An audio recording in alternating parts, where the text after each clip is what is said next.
Good morning बच्चों, मैं doctor Lakshmi Tiwari, Hindi विभाग, मरवाड़ी कॉलेज रांची। बच्चों, मैंने पिछले क्लासेस में हिंदी कोर बी का पाठ पढ़ा रही थी। पाठ का शीर्षक था संगतकार। उसका मैंने एक पैराग्राफ पढ़ा चुकी हूँ और दूसरा पैराग्राफ को मैं आज पढ़ाऊंगी। दूसरा पैराग्राफ का कविता की पंक्तियां हैं बच्चों, देखें। जब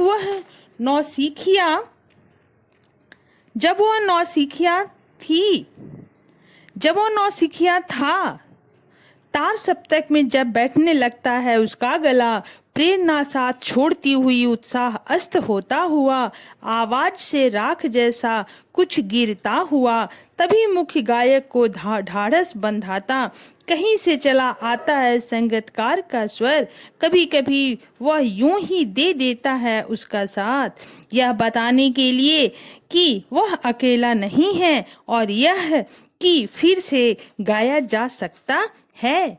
गाया जा चुका राग और उसकी आवाजों में जो एक हिचक साफ सुनाई देती है या अपने स्वर की ऊंचा न उठने की जो कोशिश है, उसे विफलता नहीं, उसकी मनुष्यता समझा जाना चाहिए।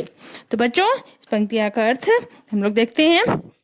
इसमें कवि संगीतकार की मुख्य धारा से हटकर होती हुई किंतु कार्य की सफलता में उसका योगदान भी नायक से कुछ कमतर नहीं होता, इसे कवि इस पंक्तियां में स्पष्ट करते हुए कहता है कि संगीतकार मुख्य गायक को याद दिलाता है जब वह गायकी में नया नया था, तब वह भी उसी की तरह था।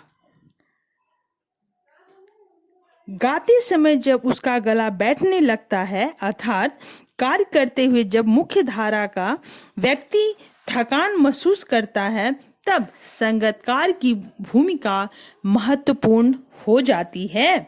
जटिल का मतलब होता है कठिन। तान का मतलब होता है संगीत में स्वर का विस्तार। नौसिखिया, जैसे नौसिखिया शब्द का कविता की पंक्तियां में प्रयोग हुआ है। नौसिखिया का मतलब जिसने अभी अभी सीखना शुरू किया। राख जैसा कुछ गिरता हुआ यानी बुझता हुआ आवाज, धीमी पड़ी हुई आवाज। ढाढ़स बंधाना यानी कि तसल्ली देना। तो यहाँ कवि कहता है कि वह मुख्य गायक को ढाढ़स बंधाता है।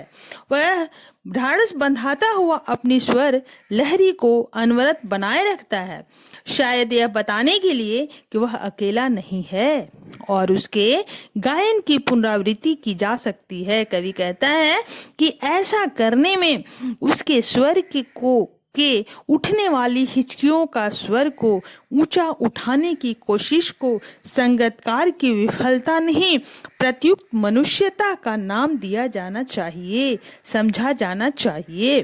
कहने का भाव यह है कि संगीतकार या मुख्य धारा को सहयोगी व्यक्ति मुख्य धारा के व्यक्ति को उसके कार्यों में जो अनाम सहयोग प्रदान करता है, उसका भी कम महत्व नहीं है, बल्कि कार्य को गति प्रदान करने वाली बृहत्तर मानवीय इच्छा और मानवीय गुणों से युक्त सर्जना का दूसरा रूप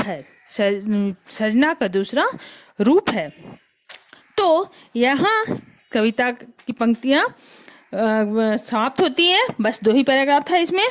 तो इस कविता के माध्यम से यानी यह कविता यह संदेश देती है बच्चों कि कलाकारों के सहयोगियों के महत्वपूर्ण योगदान दिखाया गया है। संगीतकार मुख्य गायक का सहयोग करते हैं, उनके पीछे चलते हैं, उनको कभी भी अकेले नहीं छोड़ते, अकेला पड़ने या बिखरने नहीं देते। मुख्य गायक जब गीत गाते समय अपने स्वर को बहुत ऊंचाई पर ले जाता है, तो उसका उत्साह मंद पड़ने लगता है, रुचि और शक्ति समाप्त होने लगती है। ऐसे समय में संगीतकार अपनी आवाज से उसके बिखराव को संभाल लेता है। संगीतकार के मुख्य गायक की सफलता में बराबर का योगदान होता है, इसलिए उन्हें अनदेखा न कर पूरा सम्मान दिया जाना चाहिए। यह समाप्त होता है। धन्यवाद।